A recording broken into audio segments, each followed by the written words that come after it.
In case ನೀವ್ ಹೇಳ್ತಾ ಇದ್ರಿ ಕ್ಯಾಪ್ಟನ್ಸಿ ನನಗ್ ಸಿಕ್ಕಿಲ್ಲ ಅಂತ ಒಂದ್ ಕಡೆ ಬೇಜಾರಾಗ್ತಿತ್ತು, ಕೊನೆಗೂ ಒಂದಿನ ಸಿಕ್ತು ಅಂತ ಹೇಳ್ಬಿಟ್ಟು ನೀವೇನಾದ್ರೂ ಒಂದ್ ವಾರದ ಮಟ್ಟಿಗೆ ಕ್ಯಾಪ್ಟನ್ ಆಗಿದ್ರೆ ಯಾವ ರೂಲ್ಸ್ ಅನ್ನ ತಗೊಂಡ್ಬರ್ತಿದ್ರಿ ಅಂತ?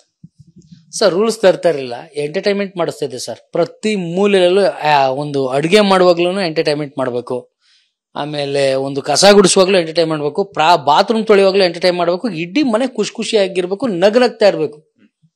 ಒಂದು ಊಟ ಕೊಡೋನು ಹಾಡು ಹೇಳ್ಕೊಂಡೆ ಊಟ ಕೊಡಬೇಕು, ಅವ್ರಿಗೆ ರೆಸ್ಪೆಕ್ಟ್ ಕೊಡಬೇಕು, ಕಾಮಿಡಿ ಅನ್ಸ್ಬೇಕು. ಈ ತರ ಸಮ್ ಕ್ರಿಯೇಟಿವಿಟಿ ತುಂಬಾ ಇತ್ತು ಸರ್. ಆಕ್ಚುಲಿ ಸ್ಕೂಲ್ ಟಾಸ್ಕ್ ಅಂತ ಬಂದಾಗ ತೊಕಾಲಿ ಸಂತು ಅವರು ಸೊ ತುಂಬಾ ಎಂಟರ್ಟೈನ್ಮೆಂಟ್ ಮಾಡ್ತಾರೆ. ಸೊ ಮಕ್ಕಳಲ್ಲಿ ಮಗುವಾಗಿ ಸೊ ನೀವೇ ಒಂದು ಬಿಗ್ ಬಾಸ್ ಮನೆಯ ಮಗು ಆಗ್ಬಿಟ್ಟಿದೆ, ಚಿಕ್ಕ ಮಗು ಆಗ್ಬಿಟ್ಟು. ಅಷ್ಟರ ಮಟ್ಟಿಗೆ ಆ ಒಂದು ಸ್ಕೂಲ್ ಟಾಸ್ಕ್ ನ ನೀವು ಮನಸ್ಸಲ್ಲಿ ಎಂಜಾಯ್ ಮಾಡ್ತಾ ಒಂದು ಒಳ್ಳೆ ಔಟ್ಪುಟ್ ಅನ್ನ ಕೊಟ್ಟಿದ್ರಿ. ಸೊ ಹೇಗೆ ಅನ್ನಿಸ್ತು ಅದ್ರ ಬಗ್ಗೆ ಹೇಳೋದಾದ್ರೆ? ಸರ್ ಸಿಕ್ಕಾಬಡೆ ಖುಷಿ ಆಯ್ತು ಸರ್.